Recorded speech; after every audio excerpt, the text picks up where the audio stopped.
Noswaith a pawb, good evening everybody. Gobeithio bod pawb yn lle clywed fi. I hope everybody can hear me.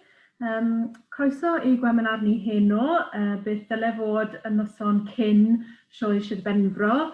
Mae'n bwrw glaw ma ar hyn o bryd, felly sdim byd yn newid ond bod ddim sioe dyn ni edrych mlaen I wythnos hon. Welcome to this webinar this evening. What would be the night before the Pembrokeshire County Show.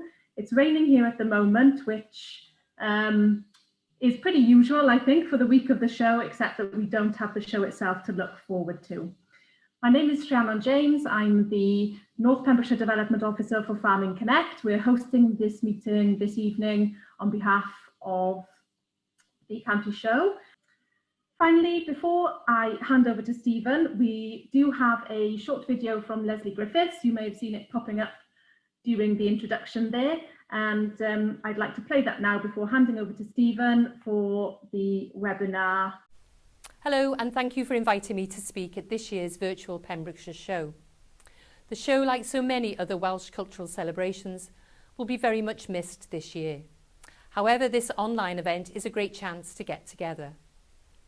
I know it's particularly hard for so many farming families who are looking forward to a break at the show. We are in a time of unprecedented change and challenge, and agriculture has a vital role to play in how Wales moves forward. Lockdown has brought even greater isolation for so many of you. So today, my main message to the farmers of Pembrokeshire is simple. Thank you. Thank you for your hard work.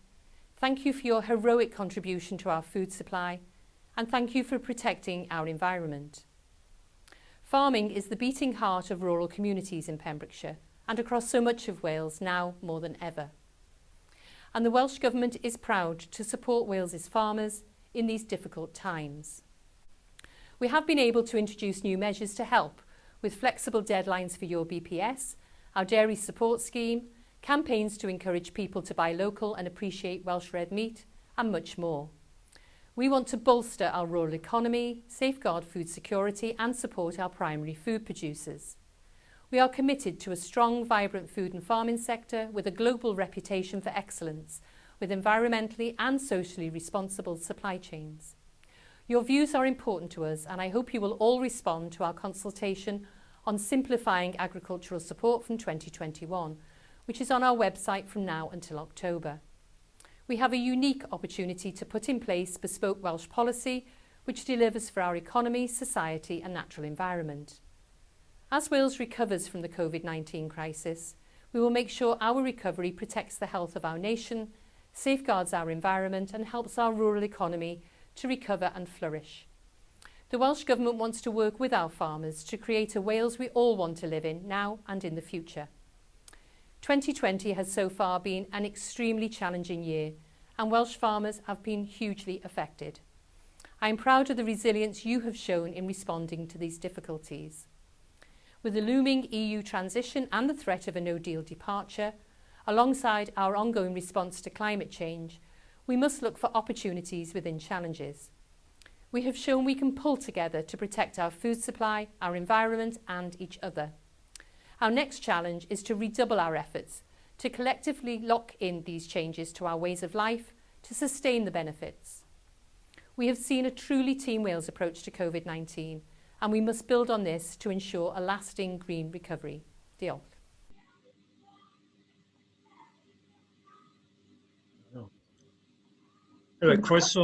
Croeso i'r sioe virtual,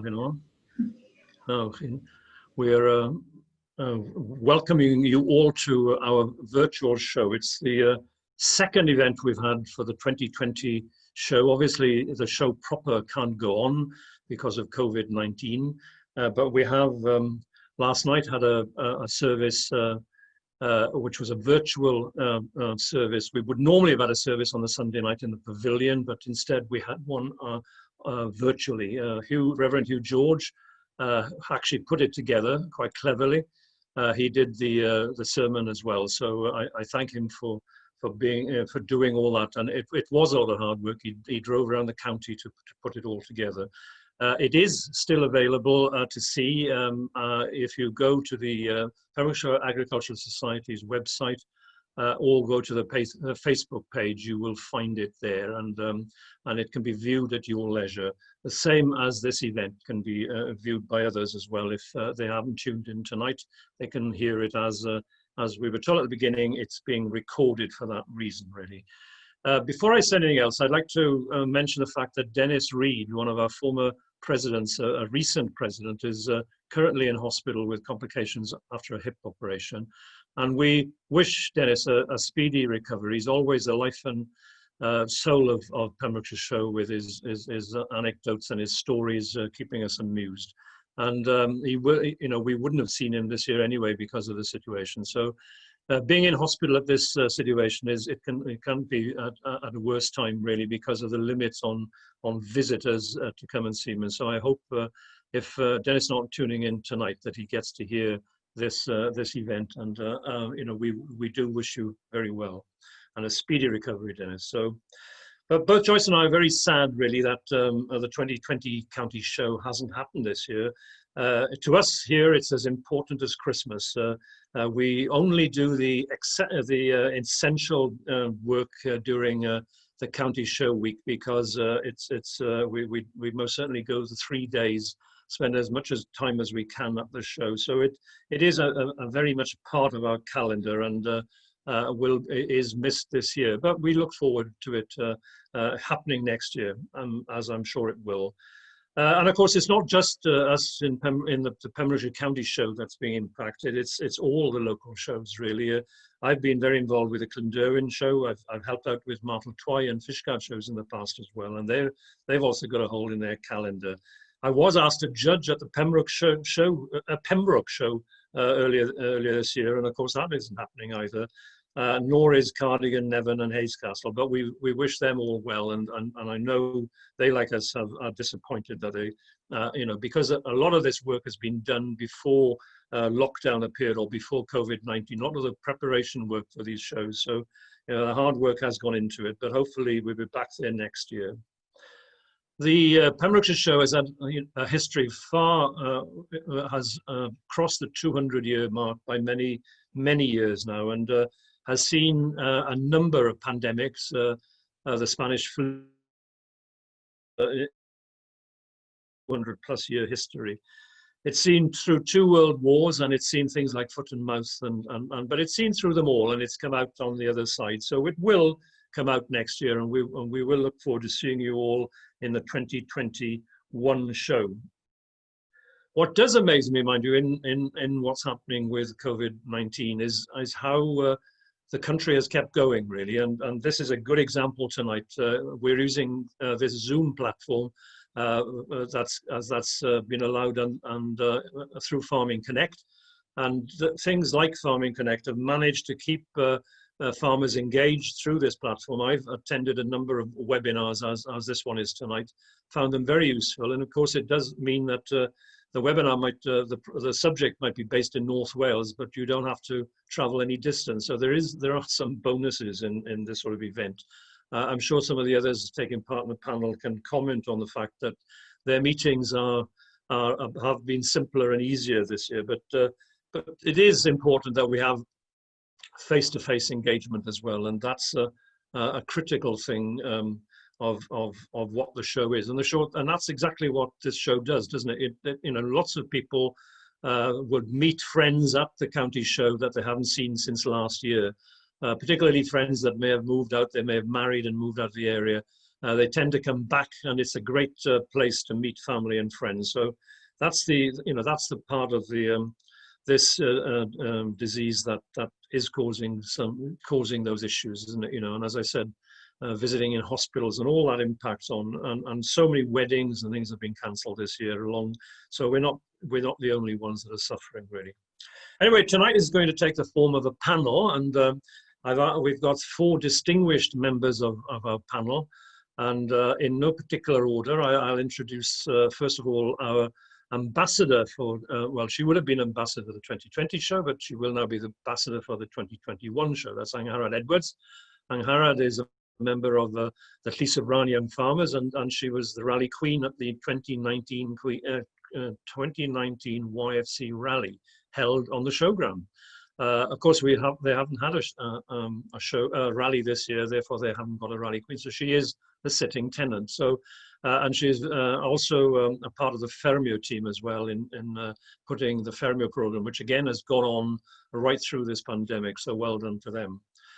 We've also got Non Thorne joining us tonight. Non is an exhibitor, and her family go back. Well, I'm not going to say 200 years, but maybe not far off that.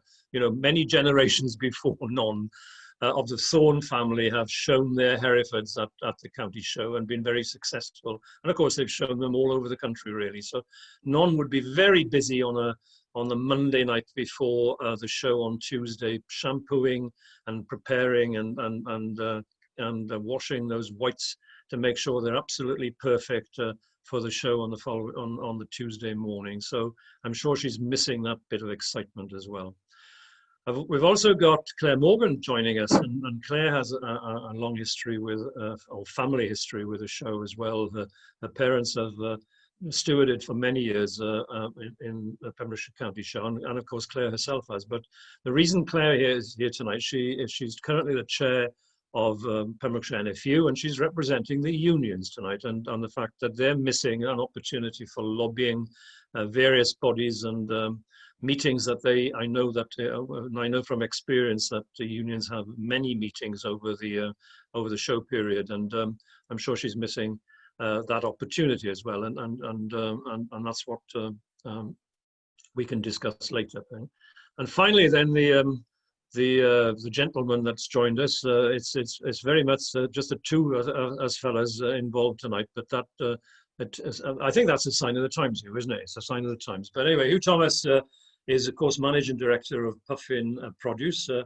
Hugh, believe it or not, was a young farmer in Llawhaden when I think I was a club leader at the time. There's a bit of an age gap between. I know some of you might struggle to believe that there's an age gap, but I guarantee you there is. But Hugh is very, has turned Puffin around to be, what it stands as today, a very successful business, Pembrokeshire business, and of course it's a food business, and Puffin are very much an important part of the show. Their stand is right on the main thoroughfare. They're major sponsors of the show as well, and of course it's they will be missing that opportunity of dealing with their suppliers or speaking to their members and suppliers as well. So anyway, welcome to all four of you, and I'm going to ask each one in turn. I'm going to start with Angharad, so I've warned her a little bit. I should have warned her earlier. That they're going to give a 5 minute or 5 minutes or thereabouts. It's not. I haven't got a time watch on you, so I'm not going to give you penalty points if you go over the 5 minutes. So Angharad, perhaps you can start the ball rolling. And then I should have pointed out that there will be a question and answer, and you can type. Those of you listening can type in your questions. I believe there's a part of the presentation where you can click and then you can type the question in, and then we can ask the panel, all four of them, or individually, whichever way the question is directed. So if we can start with Angharad. Well, thank you, Mr. President, for your kind introduction. You should have warned me that I was going first, because I'm in a shock. No, diolch yn fawr I chi am eich cyflwyniad. I must say it's a privilege to be the ambassador for the show this year. Fi di mwynhau mynd i'r sioe ers bod fi'n ifanc iawn, a mae'n fraint I gael bod yn ambassador ar gyfer y sioe. So yeah, good evening everyone. I'll give you a little introduction about myself first. I'm Angharad Edwards, I'm 28 years old and I live in Newmoat with my partner Roger, who's a dairy farmer here at Moat Grange. I'm currently, I'm a Llys Fran YFC member, although I'm not a competing member anymore because I've just gone too old, unfortunately. But I've been very active with the young farmers, and as Stephen said, I'm the current YFC Pembrokeshire County Queen because there was no new Queen or attendance or male ambassador back in April because of COVID. It's put a stop on a lot of things. I also work for Fermio, the Welsh Agricultural Television Programme, as a trainee director. So I'm finding items and making scripts and going out filming, although I haven't been out filming much over the past few months. So yeah, it's a strange feeling tonight. not being down on the county showground. Usually we'd be at the YFC tent, getting things ready, putting up tables, chairs, posters, what you name it. We'd be there in our flocks, loads of Pembrokeshire young farmers working together as we do best. And it's just always a nice night to have a little drive around the show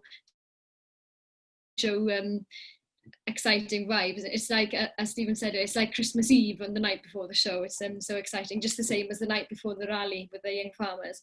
So I've been going to the show since I was, my first show I was 10 days old, because I was born in August. So my mum was adamant that I was going to go to my first show when I was 10 days old, and it was always a highlight of our summer growing up, because we didn't go on many holidays, but the county show, my mother made sure that we were there, well, mostly 3 days every year, so it was always a highlight. And I'll just talk to you a bit about my memories of the show and what it means to me, as well as then the young farmers. So yeah, when you're small, it's just a bit of a pain, because you've got to stop every 5 meters, isn't it, with your parents, because they're talking all the time.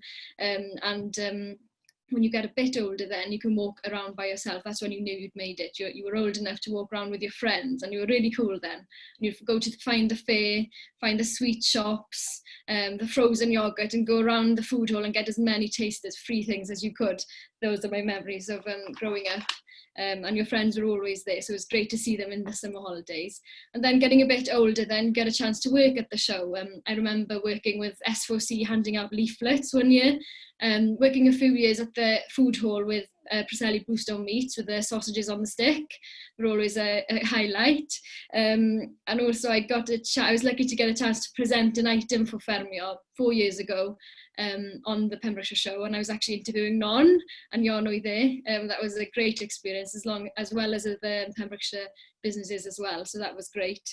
And then over the past few years, most years, being quite active on the YFC stand. You know, the county show is a great chance for the young farmers just to promote what YFC is all about, meet past members, present members, future members, and just shout out all about it. And it's a great place to just get together. The YFC calendar gets a bit quiet in the summer after the sports are finished, so the Pembrokeshire County Show really is a highlight. It gets us all together, get a chance to do sort of demonstrations, you know, singing, cooking, there's receptions, the famous competition between the unions, the NFU, FUW, PAS and the YFC, very important competition with them stacking some marshmallows and spaghettis and stuffing marshmallows in their faces and downing milk, so that's always a fun one as well. And also a chance to display the scrapbooks, all the work that the young farmers have been doing across the year. And of course the Phillips Award. Now this always gets awarded at the county show, which is for charity and community work that the young farmers have been doing. As I'm sure you all know, the young farmers always do so much work throughout the year for charity and in their communities, and this is where they get awarded for their work, so the top club gets it. So this won't be obviously rewarded this week, but it will be rewarded this year in the AGM, I believe, in September, so that's still that the clubs will get acknowledged for the work that they're doing, so that's nice. And of course the main thing about the show is the socializing. You know, it's a chance to meet new people, to just catch up with people maybe you haven't seen for a year, and it really is a highlight of all of our summers, and especially the young farmers as well. So yeah, as I said, it's a very strange one this week not to be at the show, and I'm definitely missing it, as I'm sure many of you are as well. But as we all, well, the agricultural industry over the past few months has certainly kept going, literally ploughed on, and I'm sure that's what we will do as well.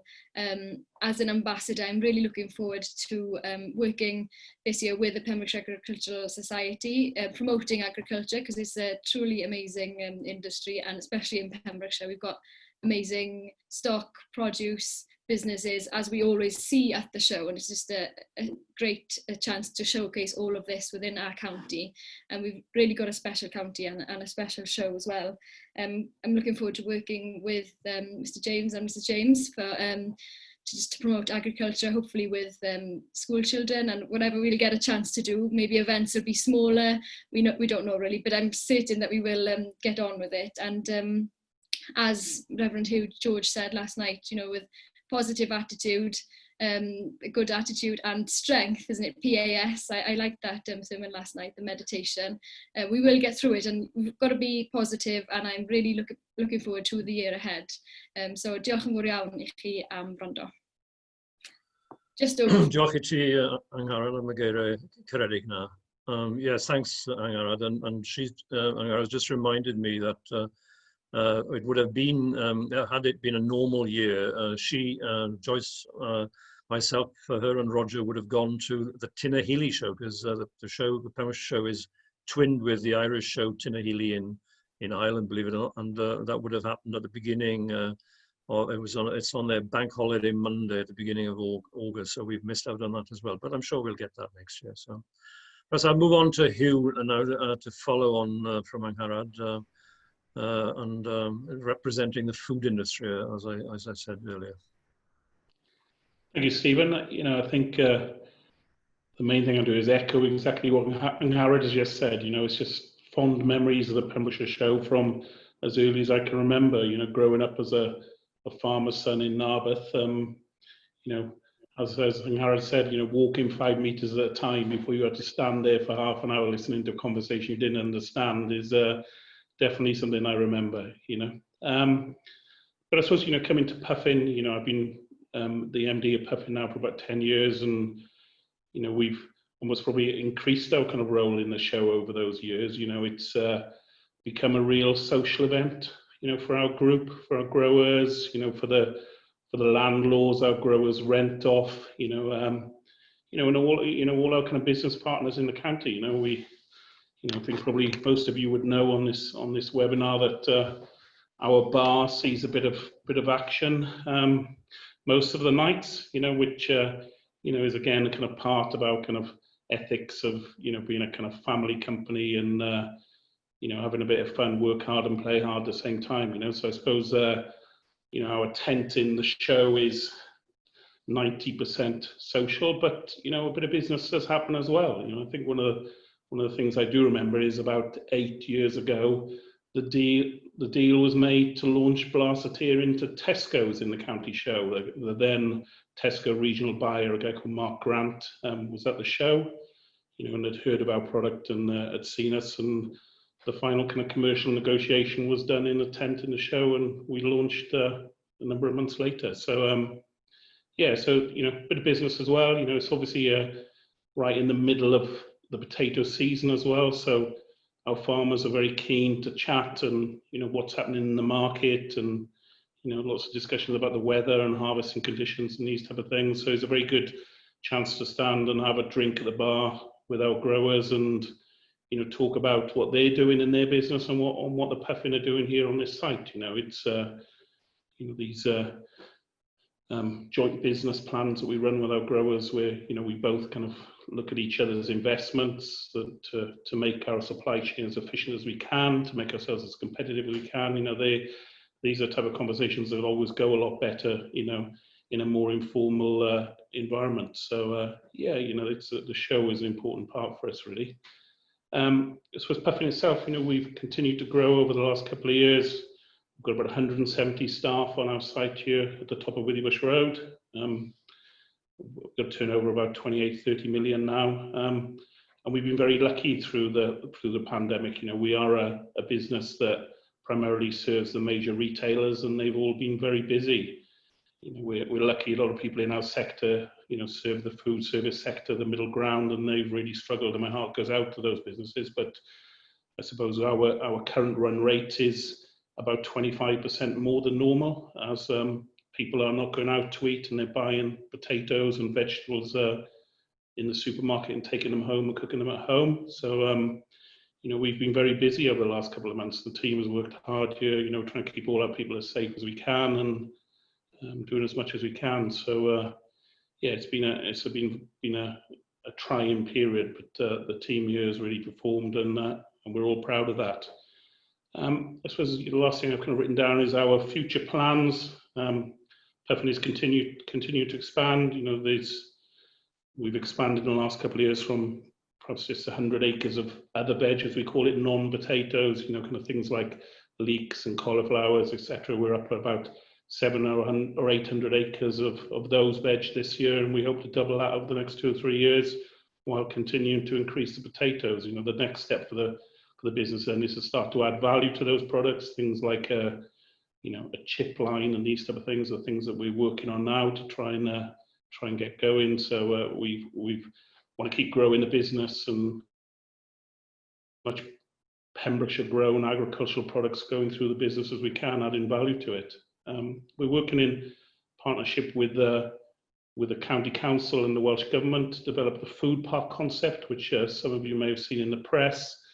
The Pembrokeshire Council and the Welsh Government signed a formal kind of partnership agreement a couple of months ago to invest in the infrastructure needed to attract food businesses to the area. You know, we've got a lot of good quality raw agricultural products being produced in Pembrokeshire, and we should be adding value to them here. You know, and it's great to see the council and the Welsh Government doing a really good job of putting the infrastructure in necessary to get that going.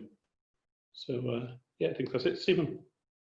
Thank you, Hugh. That's I think that's packed that nicely for us. A bit of a taste of what Puffin is doing, and I'm sure there will be questions about some of those exciting projects that you've got going forward. So I'll move to Non now.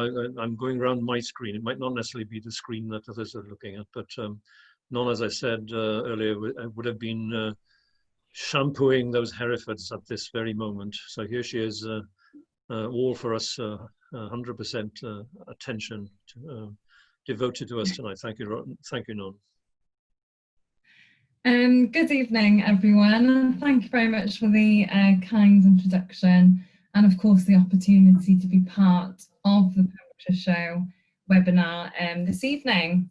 Now, we have attended Pembrokeshire Show for not quite 200 years, like Mr. James was insinuating, but probably for a very long time exhibiting our Hereford cattle. So normally, yes, you're quite right, at this time I would be very stressed. I'd be stressed to the max. I'd be polishing leather halters and probably shouting at everybody and making arrangements for, of course, the following day, the Tuesday, the first show day. So it's certainly strange to be sitting here tonight in front of my laptop with the white coats in the back of the cupboard and the trusty 50-year-old caravan still in the...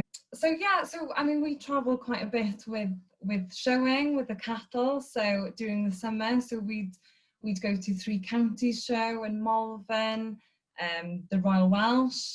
We'd go as far as Morton in the Marsh, down the Cotswolds area. But I have to say, Pembrokeshire Show is so important to us because it's our shop window, and this is where we meet our old customers, and of course try to make new customers as well. So we do try and support as much as we can, and we do bring a number of stock because it's a golden opportunity to showcase what we've got, what we're breeding. And of course we try and bring a few youngsters as well to show what the next generation looks like as well. So yes, as much as everything else, as all other events, COVID really has put a spanner in the works. But we haven't been able to put our feet up all summer because our Dyfed or South Wales Hereford Club, whatever you want to call it, they did a little bit something different this year, and we had a Hereford virtual show. So this is going back to, of course, what Mr. James mentioned earlier about how lucky we are to have the technology to do these things. So you can imagine Dad's face when I made him wear a shirt and tie and a white coat only to go out to the yard. But nevertheless, it was a great success and very well supported. And that's one thing that COVID has really made us do is think a little bit differently, think outside the box. But nevertheless, I would absolutely love to be on the showground tonight, getting ready for a busy 3 days. But I'm sure the show will be here next year, stronger than ever. Thank you, Don. Diolch yn fawr I ti hefyd. I think that's a good one. Of thinking outside the box is very much as we're all of us boxed in here at the moment. Yeah, as I said earlier, you know, things have continued. For example, Welsh Government Building, Cateys in Cardiff, in the middle of just above City Hall. 3,000 people work there, and at the moment is virtually the entire team are working from home, and it's amazing that that can happen. And of course, it did hit the ground running, didn't it? You know, these Zoom meetings, these Teams meetings started immediately that first week, and so technology. Luckily, I think this pandemic has come when technology is at its best, really. So, and I know I can see Claire warming up there, so I'm going to ask her now to talk about some of the work that the unions have been doing and would have been doing, and of course, you know, her memories of the show as well. There. Thank you, Mr. President. I really am delighted to be part of this virtual meeting this evening. And I hate to repeat what has gone on before, but I think I've worn numerous hats at the show, and I can beat Anne Harrod's record because I was born within half a mile of the showground at Cottesmore. And being born on the 7th of August, I think I was literally a matter of weeks old before I attended the first show. However, unlike Anne Harrod, I am not going to disclose my age. I am the 3rd generation of the Evans family, and our sons, we've got 3 boys, are the 4th generation, and my nieces to be involved with the show as stewards. And it's hard to believe nowadays, but my grandfather, my father, and then my parents used to walk hunter, broodmares and foals and in-hand horses across the A40 to show in the classes, often back to the stable, then back across for the championship or the parade. And the size of the show now and the volume of road traffic, it is hard to believe. And obviously you couldn't do it nowadays. My parents have stewarded at the show for 45 years, and Dad is a chief horse steward. My brother's a chief cattle steward. And my brother and I have shown butchers' fat lambs, and until the age of 15, I showed working hunter ponies with mixed success. I joined my parents then stewarding in the main ring, and I've had a very, very long apprenticeship to them. One day, possibly, I might reach the heady heights of chief steward. We have stood in that ring in blistering heat and in driving rain. And you know the competitors, and you know a lot of the judges. And it's the hoil that it's really hard to put into words. I think the highlight, and there have been very many, but the highlight for me was seeing Princess Anne when I was sat on my pony, coming up the horse lines in her open top car, waving at the crowds. And it was very hard to believe that she was waving at everybody, because when she turned and I waved, she waved at me, and it was a very special moment. And probably the closest I've ever been to a member of the royal family. When I worked as a chartered surveyor with Edward Perkins, I attended with him on his trade stand, so I've experienced that element of the show. And then the last 2 years, I've been involved with Cathy Wilson's team as part of the Pembrokeshire Little Farmers. And this tent is worth, if you haven't been, you must visit it. This tent is aimed at the infants and primary school age, but attracts all ages and gives very many people a lot of pleasure. We have a dairy, arable, vegetable and egg display, and is very much a growth area for the show. And it is vital that we continue to connect with our present consumers, but also that future generation of consumers. And as we all know with children, there is no greater power than children pester power. My final role at the show has been representing the NFU. The Farmers Union of Wales and the country landowners all have a strong presence at the show. It is a great opportunity for all of the unions to welcome existing members and to recruit new members. And it is a very busy 3 days. But also for us, it's a very important part of our lobbying. And we have hosted ministers, MPs, AMs, and last year we had Mark Drake for the First Minister, Leslie Griffiths, and the Chief Veterinary Officer, Christian Glossop. So often our meetings are held in sterile offices, and it's great to have everybody in our environment at the showground, really showing the best of agriculture and the rural community. And despite COVID, we have still managed to continue that lobbying, but it has been virtual, like this evening. And it's really hard to weigh up in your mind that 1 minute last year I was discussing in depth TB, Brexit and water quality with a minister, and then the next minute I was part of the NFU team competing in the YFC It's a Knockout competition against the FUW, the county show team and the YFC team. Who would ever know that I would be a cherry eating champion? But please do not ask me what I did with the stones. Where else could you experience all of this but at the Pembrokeshire County Show? And for me, just to finish with that, in my role as NFU chairman, probably the highlight for me was presenting the Idris Award, which honours the contribution that the individual makes to agriculture and their rural communities. And his wife, Mrs. Joyce James, and the Vice President, Mr. Mansell Raymond, and Mrs. Ros Raymond, every success in this difficult year ahead. We all know that we've had a very challenging year and that agriculture has some very challenging times, but we can all do it together. Thank you, Mr. President.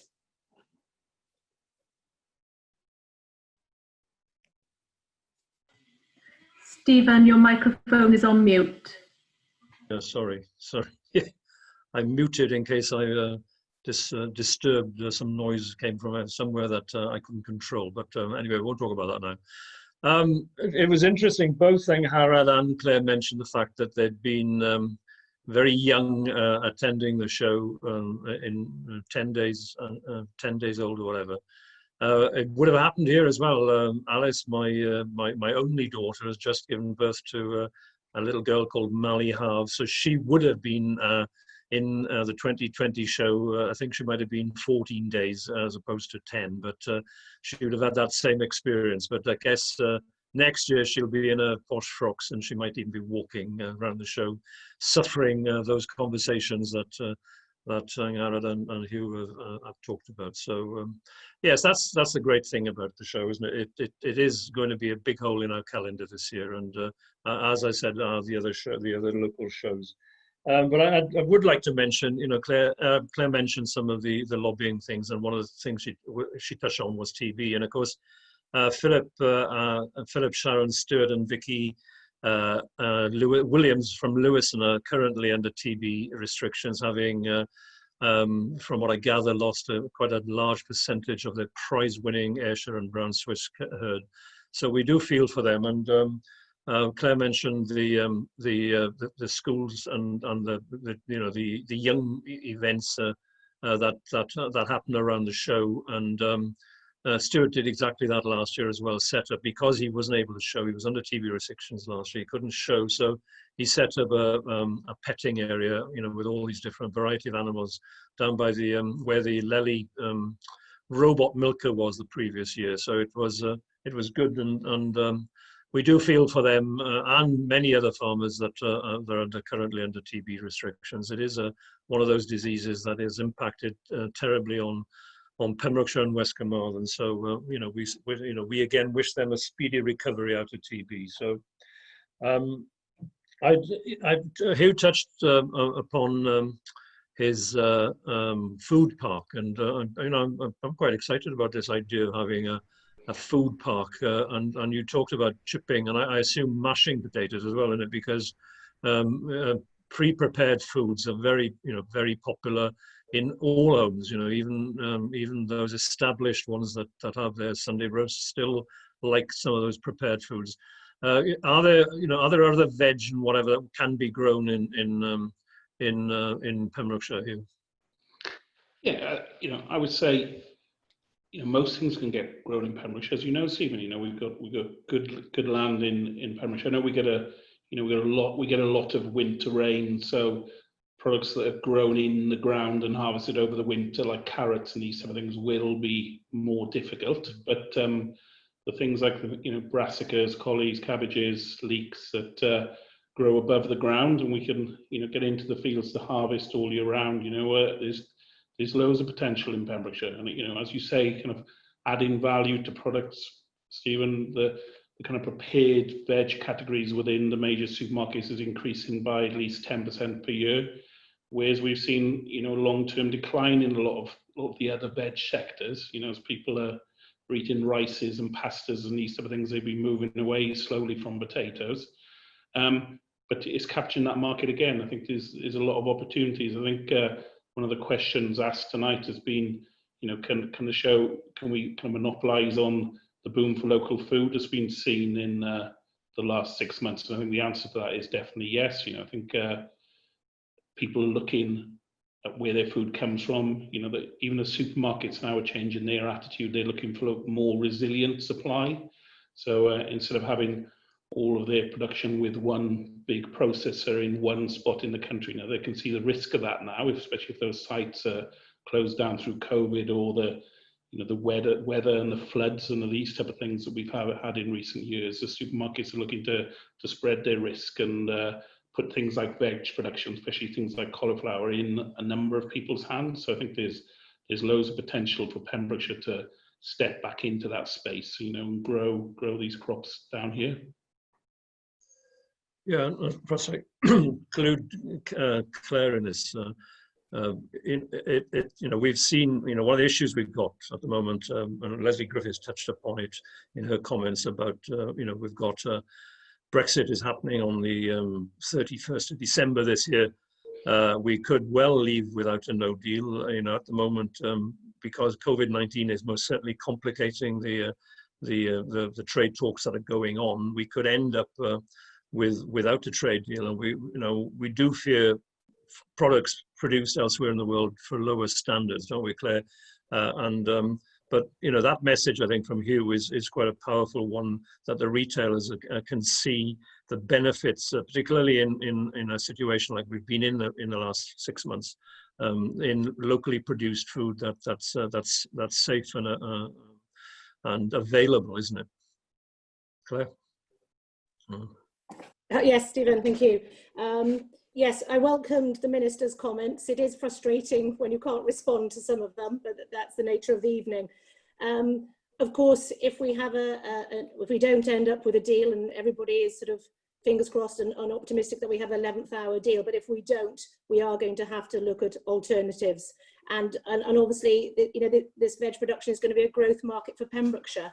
And we've also got to look at, you know, sort of the achievements that we're going to make as an industry towards climate change and net zero, and we're looking at doing it at 2040, not sort of 2050 as the government's aim is, and farmers have a really vital role to play in that. But at the moment, you know, we've got to see what the shakedown is going to be, because what we are predominantly are food producers, and I know that we're looking at some sustainable production and climate change, but we are food producers, and this industry needs to be profitable, because if we're profitable, it then means that we can do all of the other things.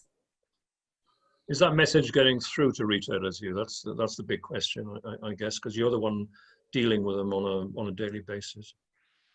Yeah, look, Stephen, I think, you know, the retailers have changed a lot in the last 6, 7, 8 years. I think, you know, they realise that they've pushed the industry hard before that. You know, they realise that now that everybody has to make sustainable returns within the supply chain. You know, when you know, we spend hundreds of hours, you know, working with the big retailers, you know, especially companies like Tesco's. You know, they're very keen to see our farmer cost of production, you know, the margins they're making, things like carbon footprints, these type of things. They've got a very, you know, accurate understanding of the cost of this business, and you know, that turns into a sustainable supply chain. They realise that they have to support these supply chains, you know, especially the supply chains are as consolidated as they are already. So I think there's a real different attitude the last couple of years, which is, you know, not feather bedding suppliers, but making sure they have sustainable returns, and those returns are then invested in for further efficiency gains as well. You know, we can't just sit on our laurels. We've got to keep, you know, giving Tesco's improvements in what we do and how we do it all the time. And one of the questions that has been asked is exactly about how can the show and the local farming community capitalise on the boom for local food scene during lockdown. So it is that, isn't it? It's getting the message to those retailers. Look, you know, we need those food supply chains to be shorter, don't we? That's the key to it all, isn't it? Yeah, and I think a lot of that does lie in the hands of the major retailers, Stephen. I think, you know, they can see the political and, you know, economic environment that we're working in, and you know, the best way for British agriculture to be underpinned and the standards that we have is by the retailers insisting on those standards. You know, I think that's a key message from me. Stephen, can I just come in there? Yeah, please, yeah.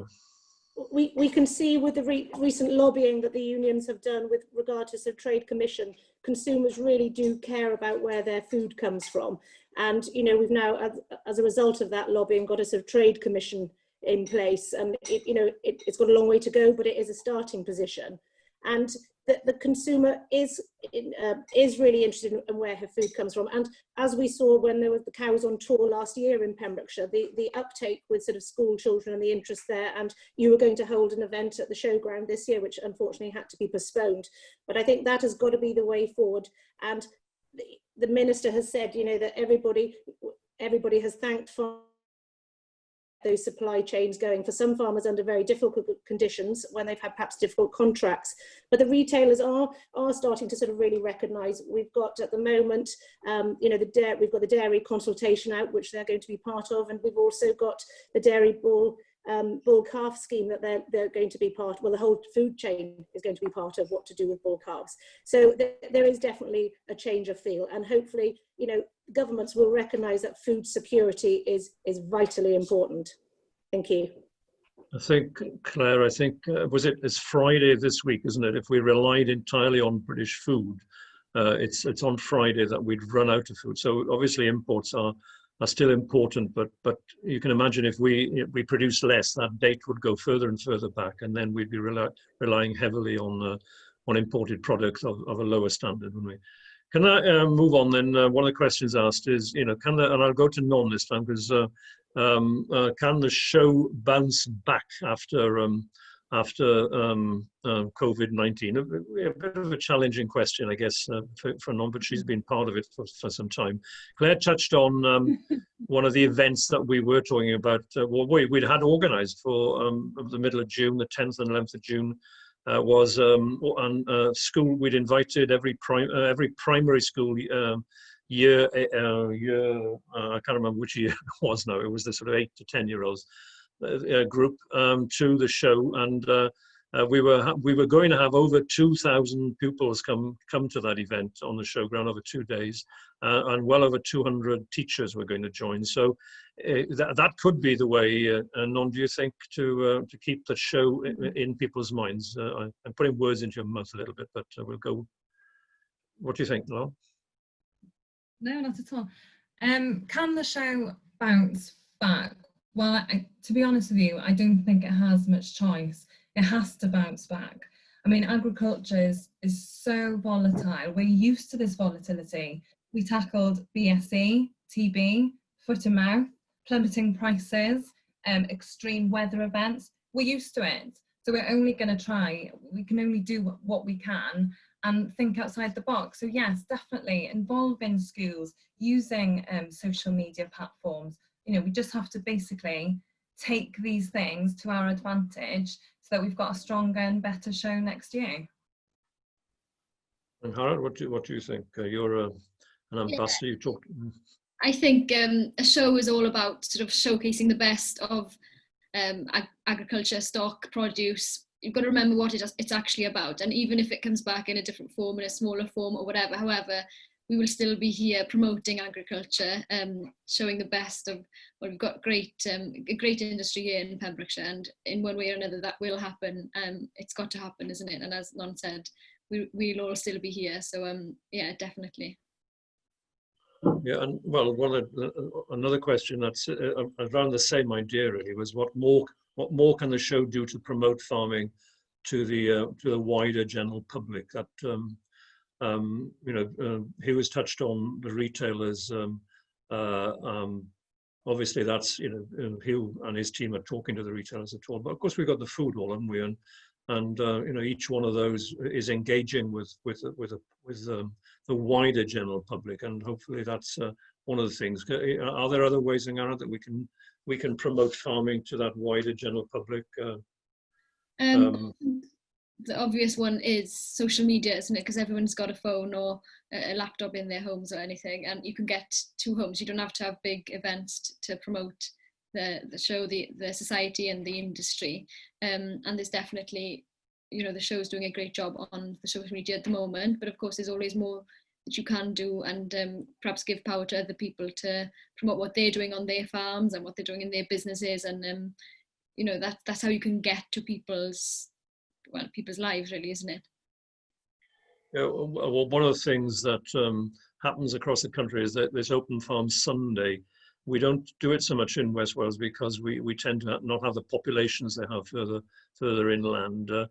You know, would that benefit to open your farm up, do you think, on a Sunday to show those wonderful Herefords off to not just to farmers but to the wider public and you know, and to show them where food comes from? Really, that's the key, isn't it? You know. Absolutely. I tell you, you'd all have a brush each and you'd be all here for 2-3 months before that happened, cleaning up around here if I was to open the farm up. But no, definitely. And I think one certainly learned, well, during the last few months, is the fact that farmers, we are wonderful at talking to the converted, to the people that are already convinced. What we're not so good at is talking to the people that we haven't converted yet. And I think consumers and farmers are actually closer than what we think, because now we realise that consumers are starting to care about where their produce comes from. And that's what we want them to do. That's what we as farmers want them to prioritise, is where their food comes from. So yeah, definitely, it's a great idea. Get them to see really where the roots of all their produce comes from. Because Hugh really is a bit of a vegetarian, isn't he? Because it's vegetables that he's handling. So what are the arguments? Yeah, go on. Yeah, we've got the brand Blasseteer as well. You know, we do as much as we can to link our growers with our consumers with that. You know, I think as Ron said, you know, social media as well is a great tool. You know, it's a great thing as well. It's, you know, it's instant and it's cheap, and as long as you can get a good supply of content. You know, I think this kind of wider question is, you know, how do we connect agriculture back with the consumer? I think it's up to us all as well, isn't it? You know, we can't just leave it to the NFU or leave it to somebody else. I think it's a responsibility of every farmer and every food business to market our products, you know, and to talk to our consumers. So things like Open Farm Sunday, you know, is putting energy into those type of things are great ideas. Yeah, and of course we've got the Castle Howell sponsored food tent, and with the food hall, gigantic thing, you know, absolutely packed full of mostly local food producer. You know, we've seen startups in the last couple of years, Lochmeyler ice cream and Points Castle ice cream, and you know, and others. You know, so that's a great thing as well, isn't it? To help Claire, to help engage with that public, because it's, you know, because in those individual cases they're actually engaging with a person that's produced the food, as opposed to part of a longer food chain, aren't they, Claire? Yeah. People are really sort of interested in the stories behind the product, and like you said, with those two great ice cream producers, and Lochmeyler were meant to be doing an Open Farm Sunday, which we were all going to support. We find this, we've got an egg honesty box, and I, you know, sort of, if you cross it out in your time, I spend, or Stephen spends more time chatting to people, and they want to know about the hens, and you know, what type of hen and how many hens go out and their feed, and it is really important. But going back just a step, if we can, I think one of the problems that we have, whilst we're telling some very, very good stories with social media and there's a huge amount of interest in the following, one of the problems that we have as an industry is with sort of institutions, I better not name them, Stephen, but we all know who they are. It's the first sort of couple of letters of the alphabet, but we do have a problem where there's not always balanced reporting, and it's how we get past that stumbling block. You know, the unions have all lobbied very hard and put letters of complaint in, but we still seem to face that bias on times, and it's how we get past that. And with the show, can I just pick up on one point, even though it wasn't my question? This year, I really have to commend Brian Harris for his letters, or his sort of updates throughout COVID. They have been uplifting and hilarious, and it helps keep everybody in touch. And also things that, you know, the county show will definitely bounce back. It might not be in the same format, but we've got the position now that it's expanded its remit. You had a very successful 2-night comedy show earlier in the year, and I think given the success of it and the shortage of tickets, you could have probably done a 3rd night. But it's things like that, so it's not going to be just a 3-day county show. There are going to be other events probably in the year that helps reunite people once this pandemic passes, and also to build it into, again, the wider community rather than just the rural community. It will engulf all of Pembrokeshire. Sorry, Stephen, I have digressed a bit there. I'm going to move on to Angharad to this question. The next question is one of the great things about Young Farmers Movement is that it's a marriage. What's the phrase? A marriage bureau. I couldn't remember the second part of it now. I have to be honest and say that's where I met my wife, and a wonderful wife she is, because she sat a few yards from me. So, that was. She was Martel Twy Young Farmers and I was Clonhaddon Young Farmers. How Angharad are the young farmers coping with this sort of this at least 6, maybe a 12-month gap with that marriage bureau not being able to progress? Are there Zoom meetings happening in this case, or what? How are you coping with it? Yeah, well, I don't know. Well, I've certainly seen Roger a lot more over the past few months, anyway, but for the ones that are looking. It's been odd without all the, well, no rally, no field day, nothing. And obviously the social aspect as well. So it has been odd, but I think it's good because there's going to be a big backlog of weddings now, isn't there? So maybe it's good to have a little break in the meeting so the weddings will go on a bit as well. But no, I think by now there's these social bubbles and things, and I'm sure that some young farmers have been very creative with their social bubbles at the moment from what I've heard, but I can't say anything. No, what I expect. But of course, what YFC has been doing during COVID, during the crisis, then it has been doing a lot of community work, hasn't it? Been helping out, supplying cakes and things for NHS staff and lots of things like that, haven't they? Yes, and there's been a lot, of walking and cycling and things within the restriction rules, raising loads of money to charities, just meeting up, on Zoom meetings, having club meetings online, doing quizzes. We had a flower display with them over Zoom. I'll always find with just being creative, isn't it, and just carrying on. And I know for the next year now, it's probably going to be quite challenging for the next few months for the young farmers before things can get back to normal. But I know within Pembrokeshire, they're creating a sort of COVID competitions committee sort of thing to try and get things, be creative with how they can do competitions, perhaps online. There's been, stock judging and things online. So I'm sure they will manage to work things out, I'm sure. None has missed out, poor thing, on her wedding. She had a date in June when she was going to get married, and she said she'd talked about tidying the farm up before the wedding. So I'm not quite sure she had started on the tidy up process, but she did miss out. So what's happening on that front then? What's the next step for you? Well, it was very, very sad news when we had to postpone, but I was far more upset that we postponed the Pembrokeshire show.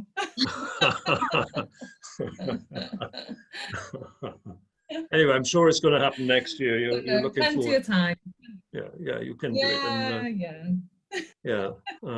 The great thing about farmers, we are resilient, as somebody said earlier, and we can adapt to the situation. We've learned to adapt because we do face various variety of crises in its different formats, not daily, but quite often during the farming year, don't we? And weather may be one of them. So an interesting question that's come through was that, and I think this is definitely aimed at Non. Whilst I get this question back up here, here we are. This is aimed directly at you. Is keeping showing stock worth the money you have to spend on it? No, that's the question asked. I'm not quite sure whether that's from a breeder or from a purchaser of your stock. Oh. Is it? Yeah, go on. Is it worth the money? I tell you, I ask myself the same question every year when I fill in those entry forms. Is it worth the money? What a question, a really good question, and I'm afraid the correct answer, because it's something that is so incredibly difficult to measure, because what a lot of people forget is it's not just about the money. It does cost, but it's the time spent, the preparation, you know, you don't just rock up with 8 or 9 animals. I'm afraid it's weeks and months of prep, of walking, you know, halter breaking them, their coats right, getting them to stand right, and time is money, isn't it, at the end of the day? Now then, I think first of all, it probably depends what you're showing. Different breeds and different animals require different inputs. They have different demands depending on what breeds they are. For example, native versus commercial. But to be honest with you, it's the add-ons that comes with showing your stock. So first of all, it's my holiday. So I'm afraid I don't go on 5-star cruises. So that's my holiday. And it's also my social calendar. So it's where I get to see old friends and meet new ones. But thirdly, I show stock to showcase our breeding stock at home. So it's our shop window basically to sell future breeding stock. And you may get a customer that they may not ring you a day after the show. You may not hear anything for a month after the show. It may be a year down the line that they might have seen you at the show and they decided, you know, when their stock bull has moved on to pastures new, that they want to come to stud off for their next bull. So I'm afraid as long as you enjoy it, that's the main thing, and it is something that's hard to measure. And I have to say, I ask myself the same question. But one thing a lot of people don't know is that if you do show cattle and you do well, it's your responsibility to take all those exhibitors to the bar, and you have to buy everybody a drink. So I'm afraid showing stock is one thing, but if you do well, I'm afraid there's not much profit in it. I hope that answers your question. Well, what about the equine sector? You said you did working hunters and what as a child. What about that aspect of it? And is it different to the cattle one? Does it pay to show in the equine area, in the equine part? Possibly for people that sort of same thing.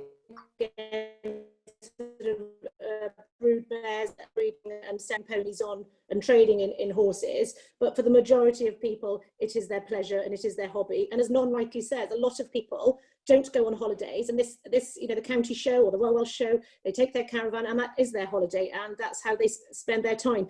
And if you speak to any sort of farmer, they always say, oh, there's no money in horses. But as I always said to Stephen, I had a happy childhood with horses and hunting, and it meant that I wasn't hanging around Haverfordwest or getting up to other things that I shouldn't be, and those are lifelong friends. So I would encourage anybody to do it. It doesn't matter whether you're sort of showing horses, cattle, or if you're just taking part in the sort of horticultural competitions. It means that you're involved and you're having a go. That is really, really important.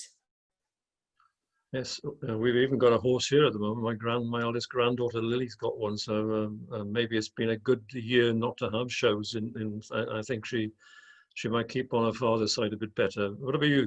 Have you got involved in that aspect of it? Yeah, no, we have had a horse at home for a period. It's now gone back to Sonia's in Clovelton, thank goodness. Was that good news? Yeah, that's definitely good news. Anyway, one of the we've done an hour now, and we'll have the last. We talked about an hour and a quarter. I think that's right, Rhiannon, isn't it? And it's a big thing that I know Joyce is going to miss out on this year is the Ladies' Day at the show. The special dressing up day and wearing hats and drinking prosecco is going to be missed certainly, but.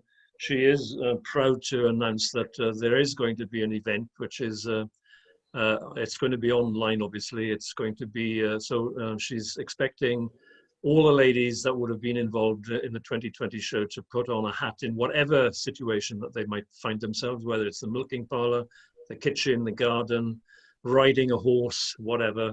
So it's an opportunity. And there are 3 fabulous prizes for the first 3 places as well. So what you do is you take a picture. It mustn't be from a wedding that you had in 1966. it must be something that it can be a hat that you wore in 1966, but it must certainly be it's a fresh photograph, a recent photograph. So that's the rule of it, and it's being judged by a celebrity, not announced yet. And so that's from 10:30 on Wednesday until maybe Thursday afternoon sometime. So please, ladies, or pass the message on various social media outlets that's going to happen, because that is part of the show event. And possibly a final comment. I know Claire chaired a meeting last year in Bilth, the She Who Dares Farms, and I think that message was a very powerful one, Claire, wasn't it? And I know they've had one this year again, haven't they? Maybe virtually this time. Yes, Stephen, I was really excited to be involved with that last year. Stella Owen did organise a great event, and if I can finish the line that I used then, it wasn't about sort of women burning their bras and striking out in agriculture, and it wasn't anti-men. It was just celebrating the roles that sort of farmers' wives and women who farm in their own right play, and they have such a vital part of the industry. And it's so lovely to see sort of 3 out of the 4 panelists tonight are female and very active in agriculture.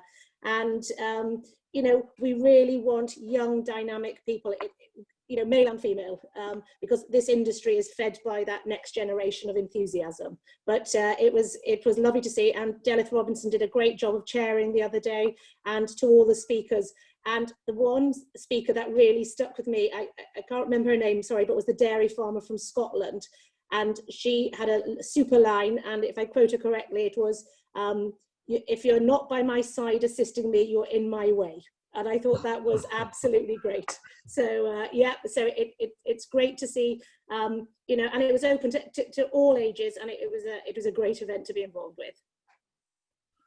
Yes, well done you, and you're absolutely right. It's great to have more females involved in this industry, and that's again one of the reasons why this school event was important, was to highlight careers in food, in the food sector with you, and in all aspects of farming and rural jobs and whatever. It's so vital that we keep that rural economy vibrant, and by getting new blood into it. And sometimes blood from outside the industry is important as well, isn't it? And so that's a critical part of it. So anyway, it is 20:44 according to my watch.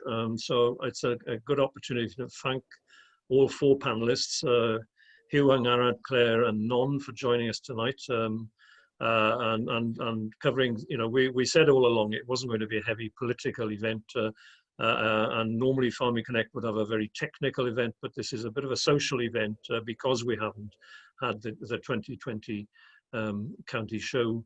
It's one way of having an event, and hopefully those that haven't joined us tonight will have an opportunity of listening to it. So I thank you all 4 panelists for joining us. Also to Rhiannon James for being the startup for representing Farming Connect as well. And I know there are Rhiannon Davis and Fiona behind the scenes as well, working the gadgets and making sure the questions pop up, and we're all clearly seen, muted when we need to be. So the big brother was watching over us a little bit, but thanks to Farming Connect for providing the opportunity. And can I at this point perhaps thank the board of Pembrokeshire Agricultural Society really for keeping Claire talked about Brian doing his blog, and of course they meet weekly virtually on a Friday to carry the business on.